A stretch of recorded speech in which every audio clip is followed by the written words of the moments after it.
112 on hädaabinumber kõigis Euroopa Liidu riikides kiirabi, päästjate ja politsei kutsumiseks. Eesti on Euroopa Liidu 9. riik, mis läks üle ühele hädaabinumbrile 112. Alates 2015. aasta 11. veebruarist Euroopa 112 päevast saab ka Eestis kiirabi, päästjaid ja politseid kutsuda ühelt numbrilt 112.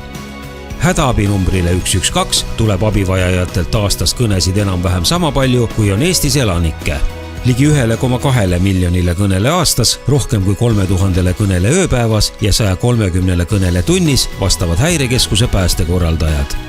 Häirekeskusest saadetakse aasta jooksul abi ligi 500 000 sündmusele, millest põhiosa moodustavad kiirabisündmused. Enne 2015. aastat oli Eestis kasutusel 2 hädaabinumbrit, 110 politsei kutsumiseks ning 112 kiirabi ja päästjate kutsumiseks.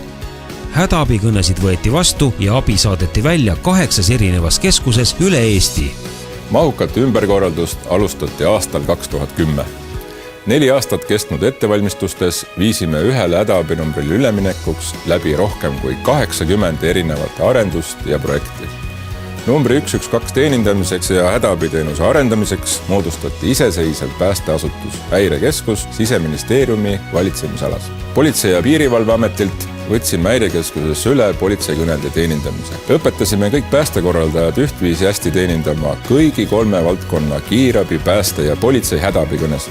Ühistes töösaalides võtab Häirekeskus vastu kõik hädaabikõned ja saadab välja kiirabi, päästjad ning politsei korrapidajad saadavad välja politseipatrullid.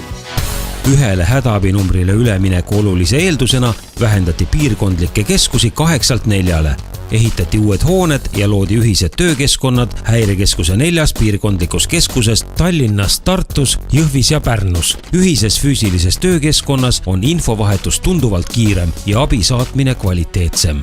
Numbrile 112 on rakendatud kõnede ülevoolusüsteem. Seetõttu vastab Häirekeskus kõigile kõnedele üldjuhul kuni 10 sekundiga, sest kõne võtab vastu esimene vaba päästekorraldaja ükskõik millises Häirekeskuse piirkondlikus keskuses. Häirekeskus, tere, mis juhtus?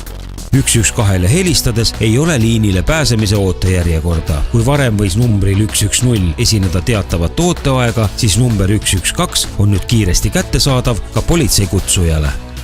Samuti võttis Häirekeskus kasutusele kõrgtehnoloogilise geoinfosüsteemi.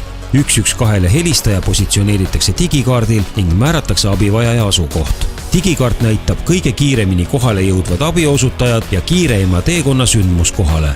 Kogu sündmuse info edastatakse elektrooniliselt sündmuskohale sõitvate operatiivteenistuste autodes olevale digikaardile.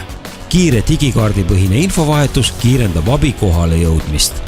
Ühest hädaabinumbrist teavitamiseks viis Häirekeskus läbi kampaania, milles osalesid muu hulgas ka Häirekeskuse enda staažikad päästekorraldajad. Tere, olen Anne ja töötan Häirekeskuses päästekorraldajana. Olen esimene, kes hädas olijat aitab. Juba aastaga saavutati tulemus, kus 82% Eesti elanikest teab, et 112-lt saab lisaks kiirabile ja päästjatele kutsuda ka politseid. Ümberkorraldused on taganud töökvaliteedi, mida tunnetavad ka 112-le helistajad. Novembris 2015 Eesti elanike seas läbi viidud rahulolu-uuring näitab, et ühele numbrile üleminek on elanike rahulolu hädaabiteadete menetlemisega suurendanud.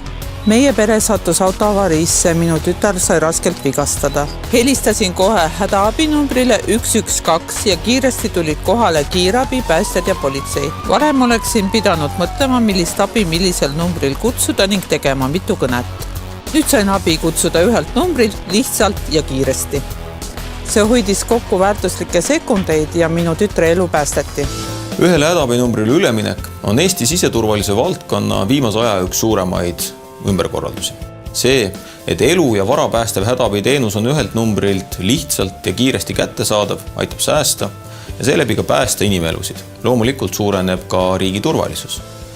See, et me oleme jõudnud hädaabi kutsete vastuvõtmisel vähem kui 10 sekundini, on väga hea tulemus ja siinkohal soovin kiita nii neid inimesi, kes seda reformi on ette valmistanud, kui loomulikult neid, kes igapäevaselt hädaabikõnedele vastavad. 112. Kiirabi, pääste, politsei Eestis ja Euroopas.